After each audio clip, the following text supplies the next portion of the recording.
আপনাদের জন্য নিয়ে এসেছি হোমমেড বার্গার রেসিপি। বাইরে থেকেও ঘরেরটা কিন্তু খুবই মজা হয় এবং স্বাস্থ্যকর খাবারও হয়। খেতে কিন্তু দারুণ হয়েছিল আমার বার্গারটা, তার জন্য আপনাদের কাছে শেয়ার করেছি।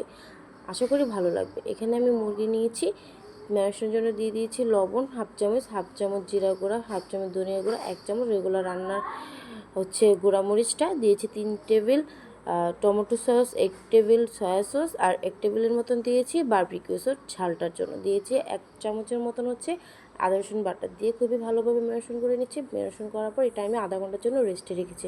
আপনারা চাইলে একটু বেশি রাখবেন, তাহলে আরও ভালো হয়। দেখুন আমি কিভাবে পিস করে নিয়েছি। এখন আমি এটা রান্নার জন্য এখানে প্যানে কিছু বাটার আর দিয়েছি সামান্য পরিমাণে তেল দিয়ে একটু গরম হওয়ার পর আমি যে ম্যারিনেশনটা করে রেখেছিলাম এটা এখন আমরা ভেজে নেব।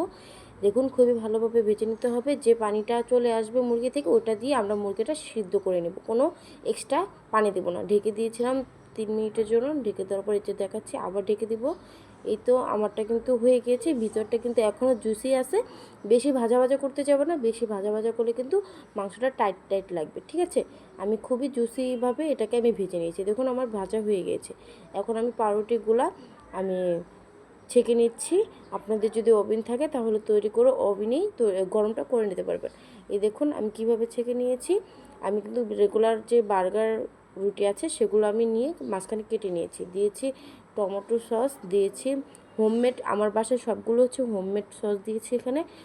যদি আপনারা সসের রেসিপি চান অবশ্যই আমাকে কমেন্ট করে জানাবেন, আপনাদের জন্য আমি সসের রেসিপি নিয়ে আসবো। সসগুলো দিয়ে আমি ভালোভাবে একটু এটাকে মিশিয়ে নিয়েছি, নিয়ে এখন আমি চিকেন দিয়ে দিয়েছি। আমি ভরপুর কিন্তু চিকেন দিয়েছি। বাসায় তৈরি করলে কিন্তু মন মতনভাবে চিকেন বা মেয়োনিজ দিয়ে খাওয়া যায়, ভারী কিন্তু আর সেরকম হয় না।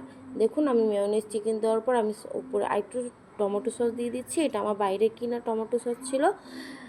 দেখুন দিয়ে দেওয়ার পর আমি এর উপরে টমেটো দিচ্ছি। আপনারা যদি অন্য কোনো সবজি খেতে চান তাহলে আপনারা দিতে পারেন, যেমন শসা, আরও অনেক কিছু আছে, যদি চান দিতে পারেন। দেখুন আমার বার্গার কিন্তু প্রায় হয়ে গিয়েছে। খেতে কিন্তু দারুণ মজা ছিল এবং স্বাস্থ্যকর একটা খাবার ছিল। বাচ্চাদের জন্য কিন্তু এটা একদম পারফেক্ট একটা সন্ধ্যার নাস্তা রেসিপি।